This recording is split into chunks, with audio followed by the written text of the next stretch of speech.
Hi, I'm Kelly, and I'm doing a series of videos on spirituality and recovery.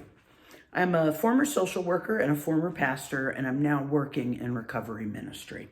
And this series of videos is part of the work I'm doing around spirituality and addiction.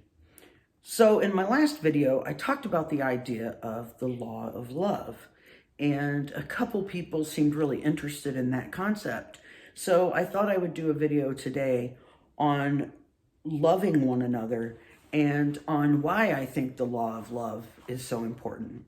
So basically, the law of love is the standard I use if I'm reading in scriptures or I'm listening to a pastor and I want to try to figure out, is what they're saying really following the teachings of Jesus, or is it more caught up in the legal thinking of a certain book or a certain religion? And so with the law of love, I might weigh a verse and say, well, God says, go kill all these people. I don't think that's from God, even if it's in the Bible. Or when the Bible talks about homosexuality in a derogatory way, that's the limited thinking of a certain group of people in a certain time in a certain culture. It's human prejudice, and I don't think it's from God. And that's because of the law of love. So in Matthew 22:36-40, a lawyer who is dedicated to understanding Jewish law is testing Jesus. And he asks Jesus, "Teacher, which is the greatest commandment in the law?"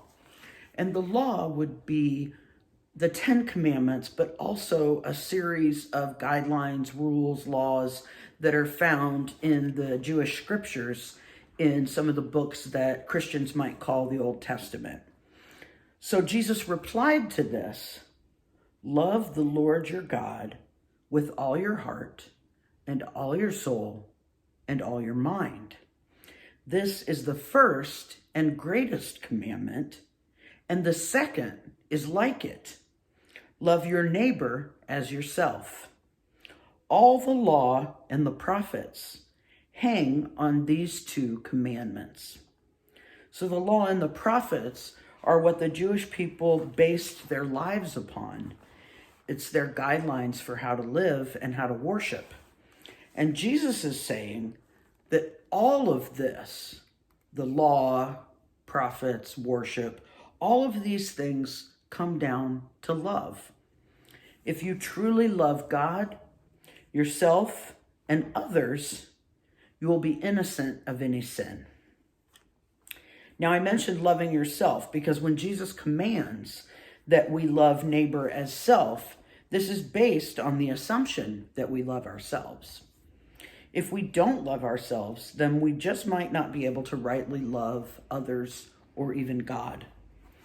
And if we do rightly and humbly love ourselves and also others, we will be better positioned to understand God and love God.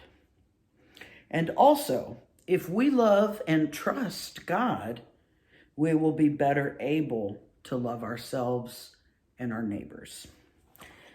I also want to point out that in the Gospel of John, we find a scene where Jesus is talking to his followers. In John 13:34-35, Jesus tells his followers, "Love each other just as much as I have loved you. For when you demonstrate the same love I have for you by loving one another, everybody will know that you're my true followers." So according to Jesus, the mark of a true follower of Jesus is again based on love. There are also quite a few other places in the Christian scriptures where we are told to love one another. And I'm going to hold up sort of a visual for you just to kind of see how many there are. They all say, love one another. And they're from, a few different books of the Bible. And it's really important to point that out because it's not just an idea in the Bible. It's an idea that's expressed in the Bible over and over and over again. And although there are many books in the Bible that may have different things that the author is trying to do or to express, there's an overarching story in the Bible that is about God's love and Jesus coming to demonstrate God's love. So last, I want to leave you with two quotes. The first quote is from American journalist and social activist Dorothy Day. And she once said, "I really only love God as much as the person I love the least." The reason we are to love others is that God's love for everyone and the whole world calls us to also love everyone and the whole world. Lastly, American Christian columnist, blogger, and author Rachel Holt Evans spoke about God's love and about the mistaken belief that we have to get our theology right in order to be loved by God.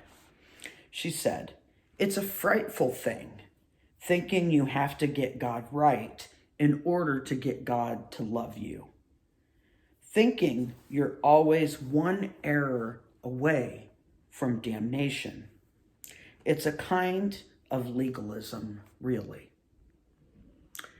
I thank you for listening today. I hope that you have a better understanding of why the law of love should be the law that we live by, but also that we judge things by. The Bible says that you judge a tree by its fruit. So if the fruit of something is encouraging you to love God, self, and neighbor more, then it's probably from God. And if it's encouraging division and hatred, it is not from God. If you have any other subjects you'd like me to talk about, please leave a comment in the comment section, and I'll see what I can come up with on that topic. Thanks for listening, and God bless.